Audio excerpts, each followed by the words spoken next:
Shalom everyone. Welcome back again to our lesson episode. And today's lessons ay atin pong hahalawin sa portion or parsya Jethro. Ang portion kung saan ay si Jethro ay nakipagtagpo sa kanyang manugang na si Moises. At ito ay matatagpuan at mababasa doon sa Exodus chapter 18 verse 1 hanggang chapter 20, the last verse in verse 26. At ngayon po ang ating pag-aralan niyan ay patungkol po doon sa concept of God, kasi diyan po sa portion na yan ng Jethro ay doon sa chapter 20 ay in-enumerate yung 10 commandments. At dyan sa 10 commandments, ang unang inintroduce po dyan ay yung the concept of God, no? Na wala ang ibang sasambahin ang mga Israelita, ganun din ang buong sangkatauhan, kundi nag-iisang Diyos, no? At siya yung Diyos na tumawag sa mga Israelita, nakipagtipan sa mga Israelita sa Mount Sinai. At sinabi niya na, I am the Lord your God who brought you out of the land of Egypt. Anoke Hashem or Anoke Adonai Eloheinu. At ako'y yung Diyos na nag-alis sa inyo sa lupain ng Ehipto. At dito po ang ating pag-aralan ay yung the true concept of the unity of God, the oneness of God. At kaya nga ang pakilala niya ay am, hindi we are, kung dahil nag-iisa lamang ang Diyos. In Judaism, ang concept ng God is strictly monotheism, at ito ay ini-emphasize or nai-emphasize doon sa tinatawag na panalangin Shema or listen doon sa Deuteronomy chapter 6 verse 4 na sinasabi na listen, O Israel, the Lord your God is one Lord. Shema Israel, Adonai Eloheinu, Adonai Echad. At yan po yung true concept of about God. God is a one God, the only one God. Kaya nga doon din sa Deuteronomy chapter 4 verse 35 ay sinasabi na I am God and besides me there is no other. Okay? Yan din ang sinasabi ng mga propeta, si Prophet Isaiah sa kanyang mga sulat na there is no God besides me, there is no Savior besides me. At yan po yung totoong concept ng God, no? Hindi duality, hindi trinity ang concept of God, knowledge of God. The true knowledge of God is He is one. There is only one. Ang kanyang unity ay hindi kagaya yung unity or oneness nating alam na sinasabi ng iba na yung kagaya sa creation na day 1 ay sinasabi na there is evening and there is morning, day 1, no? So, ang composition ay evening and morning, hindi mai-compare itong creation from the Creator itself. Ang kanyang oneness is separate from what we know that is oneness in this planet Earth.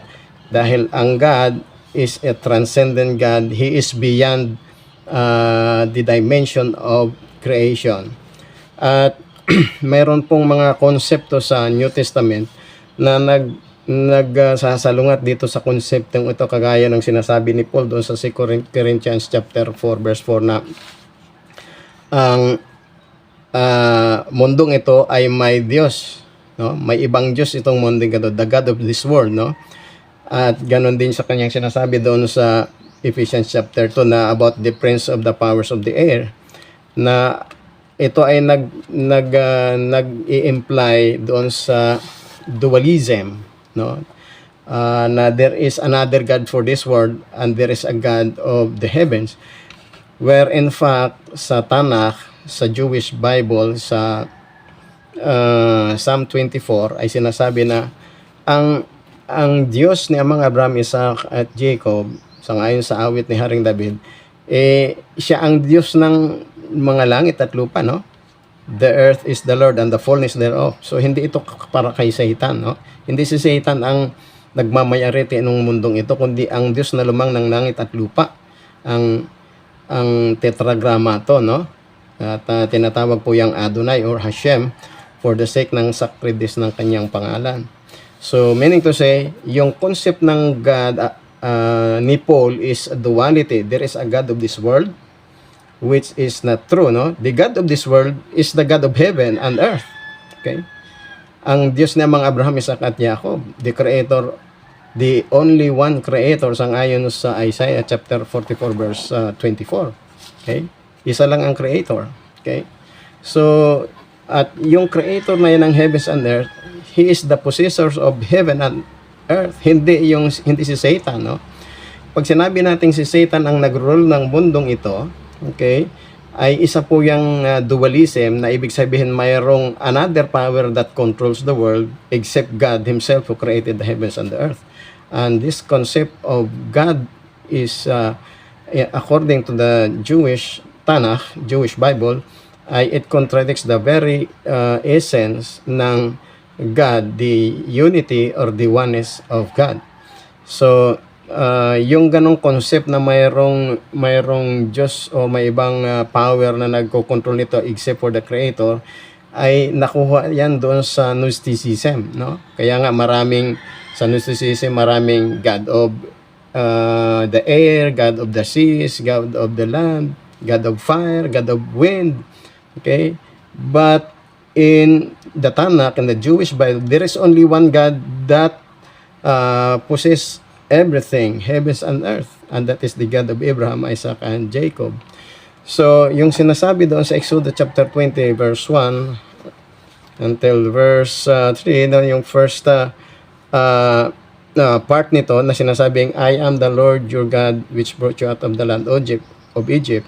You shall have no other gods before me. You shall not make for yourselves any graven image or any likeness that is anything that in heaven above or that is in the earth beneath or that is in the water under the earth. You shall not bow down yourselves to them nor serve them. For I, according to Hashem, I am a jealous God, visiting iniquity of the fathers upon the children to the third and fourth generation, so and so and so. So meaning to say, itong Diyos na ito is a jealous God. Okay? And anyone that will attribute his attributes to another power which is not God is considered as idolatry. Okay? So yan po yung concept of God sa Jewish Bible, which is called Tanakh or Torah, Nevi'im, and Ketuvim. Torah, the 5 books of Moses; Nevi'im, the writings of the prophets; Ketuvim as the other holy writings such as the Psalms, Proverbs, Songs of Psalms, and other history writings or books dito sa tinatawag ng Christianity na Old Testament. Now, yan yung totoong concept of God, that God is only one. Okay? Kaya hindi siya Trinity, hindi siya duality, no? There is no other God besides Him. That is the true essence of the knowledge about God. God is strictly monotheistic. Okay? Hindi siya dualism, hindi siya tritheism and polytheism. Okay? So, mga friends, mga kapatid, mga brothers and sisters, hopefully we have learned something from this portion in the Torah, which can be read during this week or this week, from Exodus chapter 18 verse 1 until chapter 20 verse 26 ng Exodus or Shemoth. And so may Hashem bless us all. Shalom, shalom.